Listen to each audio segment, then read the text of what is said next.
ಯೇಸು ಕ್ರಿಸ್ತನ ಅತ್ಯುನ್ನತವಾದಂಥ ಶ್ರೇಷ್ಠವಾದ ನಾಮದಲ್ಲಿ ನಿಮ್ಮೆಲ್ಲರಿಗೂ ನಮ್ಮ ಜೀಸಸ್ ಲವ್ಸ್ ಪ್ರೇಯರ್ ಮಿನಿಸ್ಟ್ರೀಸ್ ಮೂಲಕ ಶುಭ ವಂದನೆಗಳನ್ನ ಸಲ್ಲಿಸ್ತಾ ಇದ್ದೇನೆ. ದೇವರು ನೂತನ ದಿನವನ್ನು ಒದಗಿಸಿಕೊಡುತ್ತಾ ಪ್ರತಿನಿತ್ಯ ತನ್ನ ವಾಕ್ಯದ ಮೂಲಕ ನಮ್ಮನ್ನು ಬಲಪಡಿಸ್ತಾ ಇದ್ದಾರೆ. ಆಮೇಲೆ ಅದರ ಆಶೀರ್ವಾದವನ್ನು ನಾವೆಲ್ಲರೂ ಹೊಂದಿಕೊಳ್ತಾ ಇದ್ದೇವೆ. ಆಧಾರವಾಗಿರುವಂಥ ಕ್ರಿಸ್ತನ ಮೂಲಕ ನಾವು ಆಧರಿಸಲ್ಪಡ್ತಾ ಇದ್ದೇವೆ. ಸೊ ಬಲವನ್ನು ಹೊಂದಿಕೊಳ್ತಾ ಇದ್ದೇವೆ, ಹೌದಲ್ವಾ? ಅದಕ್ಕಾಗಿ ದೇವಿಗೆ ನನ್ನ ಮಹಿಮೆಯನ್ನು ಸಲ್ಲಿಸ್ತಾ ಇದ್ದೇನೆ. ಅದೇ ರೀತಿಯಲ್ಲಿ ಈ ದಿನ ದೇವರು ನಮಗಾಗಿ ಏರ್ಪಡಿಸಿದಂಥ ವಾಗ್ದಾನ ವಾಕ್ಯವನ್ನು ನಾವು ಧ್ಯಾನಿಸೋಣ.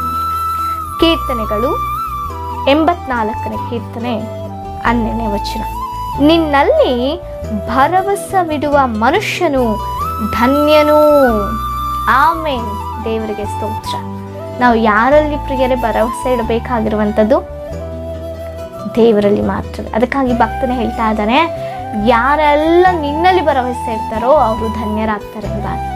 ಅನೇಕರು ತಮ್ಮ ಇಕ್ಕಟ್ಟಿನ ಸಮಯದಲ್ಲಿ, ಅವಶ್ಯಕತೆಗಳ ಸಮಯದಲ್ಲಿ, ಅನಾರೋಗ್ಯದ ಸಮಯದಲ್ಲಿ, ಬಾಧೆಗಳಲ್ಲಿ, ವೇದನೆಗಳಲ್ಲಿ ಅನೇಕರನ್ನ ಭರವಸೆ ಮಾಡಿಕೊಳ್ತಾರೆ, ಆಧಾರ ಮಾಡಿಕೊಳ್ತಾರೆ, ನಂಬುತ್ತಾರೆ.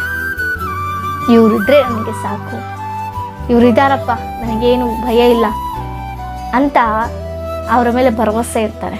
ಪ್ರಿಯರೇ, ಆ ರೀತಿಯಲ್ಲಿ ಭರವಸೆ ಇಟ್ಟು ಮೋಸ ಹೋಗಿದ್ದೀರಿ, ಹೌದಲ್ವಾ? ಎಸ್, ಮೋಸ ಹೋಗೇ ಹೋಗ್ತಾರೆ, ದ್ರೋಹವನ್ನು ಹೊಂದಿಕೊಳ್ತಾರೆ, ಬೇಸರ ಆಗತ್ತೆ, ನೋವಾಗತ್ತೆ. ಯಾಕೆ ಅಂದರೆ ನಾವು ಭರವಸೆ ಇಟ್ಟಿರುವಂಥದ್ದು ದೇವರ ಮೇಲಲ್ಲ, ಮನುಷ್ಯರ ಮೇಲೆ. ಅದಕ್ಕಾಗಿ ಆ ಧನ್ಯತೆ ನಮಗೆ ಬರೋದಿಲ್ಲ. ಯಾವಾಗ ನಾವು ಏನೇ ಪರಿಸ್ಥಿತಿಗಳು ಬಂದರೂ ನಾನು ಕ್ರಿಸ್ತನನ್ನೇ ನಂಬಿ, ಕ್ರಿಸ್ತನನ್ನೇ ಆಧಾರ ಮಾಡಿಕೊಂಡು ಕ್ರಿಸ್ತನಲ್ಲೇ ಭರವಸೆಯಿಂದ ಇರ್ತೇನೆ ಎಂಬುದಾಗಿ ನಾವು ನಿರ್ಧರಿಸಿಕೊಂಡು ಆ ಭರವಸೆ ನಿಜವಾಗಿಯೂ ಕ್ರಿಯೆಗಳ ಮೂಲಕ ಆತನ ಮೇಲೆ ಇಟ್ಟಾಗ, ಆತನಿಗಾಗಿ ಎದುರು ನೋಡುವಾಗ, ಆತನ ಕಾರ್ಯಗಳಿಗಾಗಿ ನಾವು ನಿರೀಕ್ಷಿಸಿಕೊಂಡಿರುವಾಗ ನಾವು ಧನ್ಯರಾಗ್ತೇವೆ. ಆಮೇಲೆ ಅನಾರೋಗ್ಯ ಬಂದಿದ್ದ ತಕ್ಷಣವೇ ನಾವು ಯಾರ ಮೇಲೆ ಆಧಾರಗೊಳ್ತಾ ಇದ್ದೇವೆ, ಯಾರ ಮೇಲೆ ಭರವಸೆ ಇಡ್ತಾ ಇದ್ದೇವೆ? ವೈದ್ಯರು, ಹೌದಲ್ವಾ? ಸ್ವಲ್ಪ ಜ್ವರ ಏನೋ ಬಂದಂದರೆ ಬಾಬಾ ಹಾಸ್ಪಿಟ್ಲಿಗೆ ಹೋಗೋಣ, ಡಾಕ್ಟ್ರ್ ಹತ್ರ ತೋರಿಸೋಣ, ಅವರೇನೋ ಒಂದು ಇಂಜೆಕ್ಷನ್ ಕೊಟ್ಟು ಮಾತ್ರೆ ಕೊಟ್ಟು ಸರಿ ಹೋಗುತ್ತೆ, ಅಷ್ಟು ನಂಬಿಕೆ ವೈದ್ಯರ ಮೇಲೆ. ಆ ವೈದ್ಯರನ್ನೇ ಸೃಷ್ಟಿಸಿದಂಥ ಪರಮ ವೈದ್ಯನೊಬ್ಬರಿದ್ದಾರೆ. ಆತನೇ ಆರೋಗ್ಯದಾಯಕನು, ಯೆಹೋವ ರಾಫನು. ಈ ದೇಹವನ್ನು ಸೃಷ್ಟಿಸಿರುವುದು ಆ ಕ್ರಿಸ್ತನೆಂಬುದಾಗಿ ಒಂದು ಕ್ಷಣ ನಾವು ಮರೆತು ಬಿಡ್ತೇವೆ.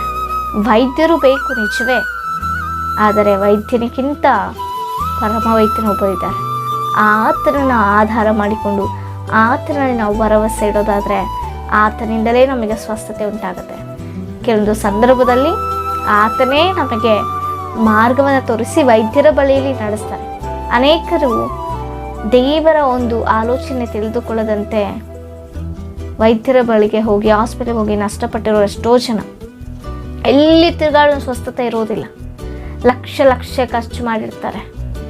ಆ ಒಂದು ರಿಪೋರ್ಟ್ ಬರಬೇಕು, ಈ ರಿಪೋರ್ಟ್ ಬರಬೇಕು, ಸ್ಕ್ಯಾನ್ ಮಾಡಿಸ್ಬೇಕು, ಚೆಕಪ್ ಮಾಡಿಸ್ಬೇಕು ಅಂತ ಹೇಳಿ ವೈದ್ಯರ ಬಳಿಗೆ ಹೋಗ್ತಾರೆ. ಆದರೆ ಅನೇಕರು ಹಣ ಕಳ್ಕೊಳ್ತಿದ್ದಾರೆ ಹೊರತು ಅವರೇನು ಒಂದು ಒಂದು ಒಂದು ದೇಹದಲ್ಲಿ ಒಂದು ಚೈತನ್ಯ ಹೊಂದಿಕೊಳ್ಳಲಿಕ್ಕೆ ಸಾಧ್ಯ ಆಗ್ತಾ ಇಲ್ಲ. ಅಂಥವರೇ ದೇವರ ಕೊನೆಗೆ ಎಲ್ಲವೂ ಮುಗಿದ ಮೇಲೆ, ಎಲ್ಲ ಸ್ಥಳಕ್ಕೆ ಹೋದ ಮೇಲೆ ದೇವರ ಯೇಸು ಕ್ರಿಸ್ತನ ಪಾದ ಸನ್ನಿಧಿಗೆ ಬಂದು ಎಷ್ಟೋ ಜನರು ಆರೋಗ್ಯವನ್ನು ಹೊಂದಿಕೊಂಡಂಥವ್ರು ಎಷ್ಟೋ ಜನ ಇದ್ದಾರೆ, ಬಿಡುಗಡೆ ಹೊಂದಿಕೊಂಡವರು ಎಷ್ಟೋ ಜನ ಇದ್ದಾರೆ. ಅದಕ್ಕಾಗಿ ವಾಕ್ಯದಲ್ಲಿ ಭಕ್ತನು ಹೇಳ್ತಾ ಇದ್ದಾನೆ, ನಿನ್ನಲ್ಲಿ ಭರವಸೆ ಇಟ್ಟಂಥವರು ಧನ್ಯರು ಎಂಬುದಾಗಿ. ಎಮರ್ಜೆನ್ಸಿಗೆ ಹಣ ಬೇಕು, ಸಾಲ ಮಾಡಬೇಕಾದಂಥ ಪರಿಸ್ಥಿತಿ, ಚಕ್ರಬಡ್ಡಿ ಕಟ್ಟುವಂಥ ಪರಿಸ್ಥಿತಿ ಬಂದ್ರೂ ಈಸ್ಕೊಡಿ ಎಂಬುದಾಗಿ ಮನುಷ್ಯರು ನಂಬಿ ಹೋಗ್ತಾರೆ. ಅವರೇನು ಈಸ್ಕೊಡ್ತಾರೆ. ಎಷ್ಟೋ ಜನಗೆ ಈ ರೀತಿ ಈಸ್ಕೊಟ್ಟು ಅಥವಾ ಅನೇಕರು ತೆಗೆದುಕೊಂಡು ಬಡ್ಡಿ ಕಟ್ಟಲಿಕ್ಕಾಗದೆ ದುಡಿದದ್ದು ಸಾಲಕ್ಕೆ ಹೋಗಿ ಸುಖವಾದ ಸಂಸಾರವನ್ನು ನಡೆಸಲಿಕ್ಕಾಗದೆ, ಮಕ್ಕಳಿಗೆ ಹೊತ್ತಿಗೆ ಊಟ ಕೊಡಲಿಕ್ಕಾಗದೆ ಎಷ್ಟೋ ಜನರು ಕಷ್ಟಪಡ್ತಾ ಇದ್ದಾರೆ. ಯಾಕೆ? ಅವರ ಒಂದು ಆಧಾರ ಯಾರ ಮೇಲೆ ಇತ್ತು, ಭರವಸೆ ಯಾರ ಮೇಲೆ ಇತ್ತು? ಸಾಲ ಕೊಡೋರು ಇದ್ದಾರೆ, ಅವ್ರು ಕೊಡ್ತಾರೆ. ಆ ಟೈಮಿಗೆ ಅದಾದರೆ ಸಾಕು ಅಂತ ರೀತಿಯಲ್ಲಿ ಆಲೋಚನೆ ಮಾಡ್ತಾ ಇರುವಂಥವ್ರು ಎಷ್ಟೋ ಜನರು, ಮೋಸ ಹೋಗಿರುವಂಥವ್ರು ಎಷ್ಟೋ ಜನರು, ಇಂದಿಗೂ ಬಡ್ಡಿ ಕಟ್ಟಿ ಕಟ್ಟಿ ಕಟ್ಟಿ ವೇದನೆ ಬರ್ತಿರೋರು ಎಷ್ಟೋ ಜನರು ಇದ್ದೀರಿ. ಆದರೆ ಐಶ್ವರ್ಯವಂತನು ಬರೀತಾರೆ, ಈ ಸರ್ವ ಭೂಮಂಡಲ ಅಖಿಲ ಮಂಡಲವನ್ನೇ ಸೃಷ್ಟಿಸಿದ ಆತನು ಬರೀತಾರೆ, ಕ್ರಿಸ್ತನ ಮಹಿಮೈಶ್ವರ್ಯ ನಮ್ಮ ಎಲ್ಲ ಕೊರತೆಗಳನ್ನು ನೀಗಿಸುವಂಥ ಏಸು ಕ್ರಿಸ್ತನಿದ್ದಾರೆ ಎಂಬುದಾಗಿ ನಾವು ಮರೆತು ಮನುಷ್ಯರ ಮೇಲೆ ಭರವಸೆ ಇಟ್ಟು ನಷ್ಟ ಹೋದವರು ಎಷ್ಟೋ ಜನರಿಲ್ವಾ? ಏಸು ನಮಗೆ ಅವಶ್ಯಕತೆನೇ, ಆದರೆ ದೇವರು ಆ ಕಾರ್ಯ ಮಾಡುವಾಗ ಅದು ನಮಗೆ ಅನುಕೂಲಕರವಾಗಿರುತ್ತೆ, ಅದು ಸಮಾಧಾನಕರವಾಗಿರುತ್ತೆ, ಅದು ವೇದನೆ ತರೋದಿಲ್ಲ ಪ್ರಿಯರೇ, ಅದು ರೋದನೆ ತರೋದಿಲ್ಲ, ಅದು ಗಲಿಬಿಲಿಗೆ ಒಳ ಮಾಡೋದಿಲ್ಲ. ದೇವರು ಸಮಾಧಾನವನ್ನು ಕೊಡ್ತಾರೆ. ಸಮಾಧಾನಕ್ಕೆ ಕಾರಣ ಅಂತ ದೇವರು ನಮ್ಮ ಅವಶ್ಯಕತೆಗಳನ್ನ ಸಂಧಿಸಲಿಕ್ಕೆ ಶಕ್ತನಾದಂಥ ದೇವರು ಪ್ರಿಯರೇ.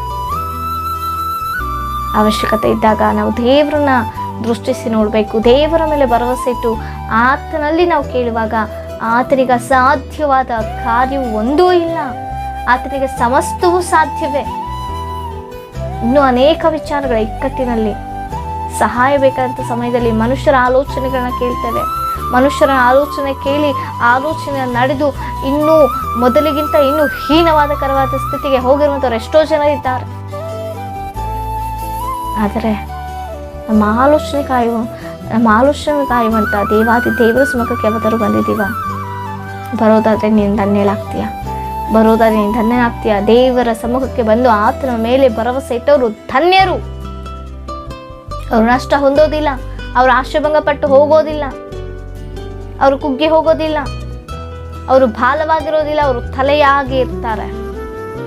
ಏಸು ನಾವು ನಷ್ಟಪಟ್ಟಿದೆ, ಏಸು ನಷ್ಟಪಟ್ಟಿರ್ಬೋದೇನೋ, ಕ್ರಿಸ್ತನಲ್ಲಿ ಇದ್ದುಕೊಂಡು ನಿಮಗೆ ನಷ್ಟ ಆಗಿರ್ಬೋದು, ಕ್ರಿಸ್ತನಲ್ಲಿ ಇದ್ದಾಗ ನೀವು ಶ್ರಮೆ ಪಟ್ಟಿರ್ಬೋದೇನೋ, ಕ್ರಿಸ್ತನಲ್ಲಿ ಇದ್ದಾಗ ನಿಮ್ಗೆ ಅವಮಾನ ಆಗಿತ್ತೇನೋ. ಆದರೆ ದೇವರ ವಾಕ್ಯ ಹೇಳ್ತಾ ಇದೆ, ನನ್ನ ನಿಮಿತ್ತವಾಗಿ ಯಾರು ನಿಮ್ಮನ್ನು ನಿಂದಿಸಿದರು, ಅವಮಾನಪಡಿಸಿದರು, ಕೆಟ್ಟ ಮಾತುಗಳನ್ನ ಆಡಿದ್ರು, ಅದು ಒಳ್ಳೆಯದಕ್ಕಾಗೆ. ಯಾಕೆ ಅಂದರೆ ನೀವು ಬೇಸರ ಪಡಬೇಡ್ರಿ, ನೀವು ದುಃಖಿಸಬೇಡ್ರಿ, ನಿಮ್ಮ ಫಲ ಪರಲೋಕದಲ್ಲಿ ಅಧಿಕವಾಗುತ್ತೆ. ಈ ಲೋಕದಲ್ಲಿ ಕ್ರಿಸ್ತ ನಿಮಿತ್ತ ನಿಂದಿಸಲ್ಪಟ್ಟಿರ್ಬೋದು ನಾವು, ಅಂಥವ್ರು ಇಂಥವ್ರು ಹೀಗೆ ಹಾಗೆ ಎಂಬುದಾಗಿ. ಆದರೆ ಒಂದು ಜ್ಞಾಪಕ, ನಾವು ಆತನ ಮೇಲೆ ಭರವಸೆ ಇಟ್ಟದ್ರಿಂದ ಆತನು ನಮ್ಮನ್ನು ಘನವಾಗಿ ನಿಲ್ಲಿಸುವಂಥ ದೇವರು. ಆಮೇನ್. ಆ ರೀತಿಯಾಗಿ ನಮ್ಮನ್ನು ಬಲಪಡಿಸಲಿ. ದೇವರ ಮೇಲೆ ಮಾತ್ರವೇ ನಿರೀಕ್ಷೆ ಇರೋಣ, ದೇವರನ್ನು ಮಾತ್ರವೇ ನಂಬೋಣ, ದೇವರನ್ನೇ ಮಾತ್ರವೇ ಭರವಸೆಯಿಂದ ನಾವಿರೋಣ. ಆಮೇನ್. ದೇವಾಕ್ಯದ ಮೂಲಕ ಮೇಲನ್ನು ಆಶ್ರಯಿಸಿ ಬಲಪಡಿಸಿ ಪ್ರಾರ್ಥಿಸಿಕೊಳ್ಳು. ಪರಿಶುದ್ಧನಾದಂಥ ದೇವರೇ, ಅಪ್ಪ, ನಿನ್ನ ಮೇಲೆ ನಾವು ಭರವಸೆ ಇಟ್ಟು ಆ ಧನ್ಯತೆಯನ್ನು ಹೊಂದಿಕೊಳ್ಳುವಂಥ ಕೃಪೆ ನಮ್ಮೆಲ್ಲರಿಗೂ ಒದಗಿಸಿಕೊಡು. ಮನುಷ್ಯರ ಮೇಲೆ ಆಧಾರಗೊಳ್ಳೋದನ್ನು ಬಿಟ್ಟು, ಭರವಸೆ ಇಡುವುದನ್ನು ಬಿಟ್ಟು, ನಂಬುವಂಥದ್ದನ್ನು ಬಿಟ್ಟು ನಿನ್ನ ಮೇಲೆ ನಂಬಿಕೆ ಉಳ್ಳವರಾಗಿ, ನಿನ್ನಲ್ಲಿ ಭರವಸೆ ಉಳ್ಳವರಾಗಿರುವಂತೆ ನಮ್ಮೆಲ್ಲೆಲ್ಲ ಆಶ್ರಯಿಸು. ವಾಗ್ದಾನ ನೋಡ್ತಿದ್ದ ಪ್ರತಿಯೊಬ್ಬರನ್ನು ನೀನು ಆಶ್ರಯಿಸಿ ಬಲಪಡಿಸಿ ನಡೆಸು. ಯೇಸುವಿನ ನಾಮದಲ್ಲಿ ಬೇಡಿ ಹೊಂದಿದ್ದೇವೆ ಜೀವಳ ಪರಲೋಕದ ತಂದೆಗೆ. ಆಮೇನ್. Praise the lord.